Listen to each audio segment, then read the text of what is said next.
Okay, we're going to continue on in our Father's Word.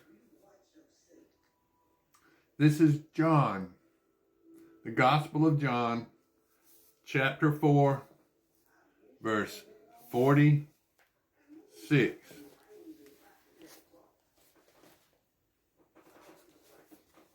So Jesus came to Cana of Galilee, where he made the water into wine. And there was a certain nobleman whose son was sick at Capernaum. And when he heard that Jesus had come out of Judea unto Galilee, he went to him and implored him to come down and heal his son, for he was at the point of death. Then Jesus said unto him, Unless you people see signs and wonders, you will by no means believe. And the nobleman said to him, Sir, come down before my child dies. And Jesus said unto him, Go your way, your son lives. So the man believed the word that Jesus spoke unto him, and he went his way. And as he was now going down, his servants met him and told him, saying, Your son lives. Then he inquired of them the hour when he got better, and they said to him, Yesterday at the 7th hour, the fever left him. So the father knew it was at the same hour in which Jesus had said to him, Your son lives. And he made himself believe, and his whole household. This again is the second sign Jesus did when he had come out of Judea into Galilee. Now, this is John the Divine. He wrote in Chaldean, the old Babylonian language. Jesus spoke to his disciples in Chaldean. But when he went to the synagogues, he preached in Hebrew. Now the Bible, the Old Testament, most of it's written in Hebrew. Daniel 4, when King Nebuchadnezzar saw Shadrach, Meshach, and Abednego walking in the fiery furnace with Jesus Christ. When Nebuchadnezzar saw that, he wrote a beautiful prayer, Daniel 4. It's written in Chaldean, but the rest of Daniel wrote in Hebrew. And some of the Psalms, some of the old end of the Psalms, some of those older Psalms that King David didn't write, they're written in Chaldean. But most of the Old Testament is written in Hebrew. Peter and Paul wrote in fisherman's Greek, colloquial Greek. That's Greek with a slang. And John the Divine wrote the Gospel of John, the three little epistles of John, and Revelation in Chaldean. They're on the island of Patmos, Greece. He was sent into exile on Patmos, Greece. That's where John the Divine did his writing at. Now this is John chapter 5. After this, there was a feast of the Jews, and Jesus went up to Jerusalem.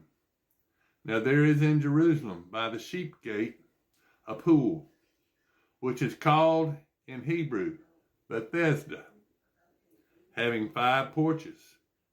In these lay a great multitude of sick people, blind, lame, paralyzed, waiting for the moving of the water. For an angel went down at a certain time into the pool and stirred up the water, that whoever stepped in first, after the stirring of the water, was made well of whatever disease he had.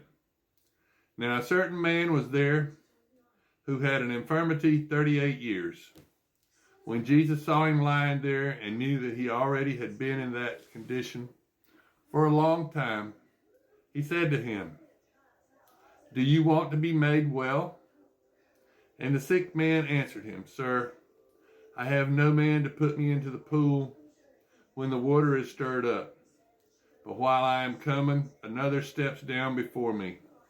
And Jesus said to him, Rise, take up your bed and walk. And immediately the man was made well, took up his bed and walked. And that day was the Sabbath. And the Jews therefore said unto him, who was cured, it is the Sabbath. It is not lawful for you to carry your bed. And he answered them, he who has made me well said to me, take up your bed and walk. Then they asked him, who is the man who said to you, take up your bed and walk? But the man who was healed did not know who it was, for Jesus had withdrawn, a multitude being in that place.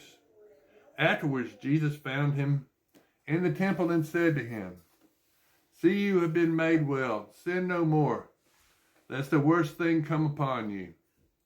And the man departed and told the Jews that it was Jesus who had made him well. For this reason the Jews persecuted Jesus and sought to kill him, because he had done these things on the Sabbath. Now Christ died on Passover, or he died on Passover, the day before Passover, on the cross. And then 3 days later, he rose on Passover Sabbath. So you got 2 holidays with Passover. You got the Passover day, 15 days after the spring equinox, and then the following Saturday is Passover Sabbath. The Pope changed the Sabbath day from Saturday to Sunday to match the Roman calendar back in 421. And he came up with the Easter lie about the same time to get the Vikings into church. The Vikings had too many Vikings. They worshiped Easter, pagan sex and fertility goddess. And they didn't throw their children into the altar fires like the Moabites and the Ammonites and all the Philistines. They worshiped Dagon and Chemosh and Molech. They would throw their children into the altar fire, and then they would have sex orgies in the groves, so they didn't have a population explosion like the Vikings did. They didn't kill their babies. They took them up rivers and streams of Europe in their longboats trying to find a place for them to live. For over 1,000 years they did that. They just ran out of room. And so the Pope came up with the Easter lie. And he changed the Sabbath day. Most people here in the United States, they go to church on Sunday. Sabbath day, Saturday. The Jehovah's Witness and the Seventh-day Adventist, the Muslims, and the people that do Judaism, they all know that the Sabbath day is Saturday. Christ died on the cross on a Wednesday. Then on Thursday was the Passover day. He had to be off the cross before Passover. So Thursday, Friday, Saturday, Passover Saturday, the highest day in Christianity, Jesus rose on a Saturday, Passover Sabbath. So the Sabbath day, the day of rest, is Saturday, not Sunday. A lot of false preachers tell you wrong about the day to go to church. And like I said, the Muslims and the Judaism and the Seventh-day Adventists and the Jehovah's Witnesses, and there's a few other churches that know that the Sabbath day is Saturday, and they go to church on Saturday. So, got a lot of false preachers out there. Now this is John 5, chapter 5, verse 17.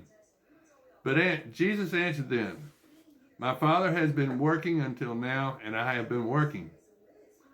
Therefore the Jews sought all the more to kill him, because he was not only broke the Sabbath, but also said that God was his Father, making himself equal with God. Then Jesus answered and said to them, most assuredly I say to you, the Son can do nothing of himself, but what he sees the Father do. For whatever he does, the Son also does in like manner.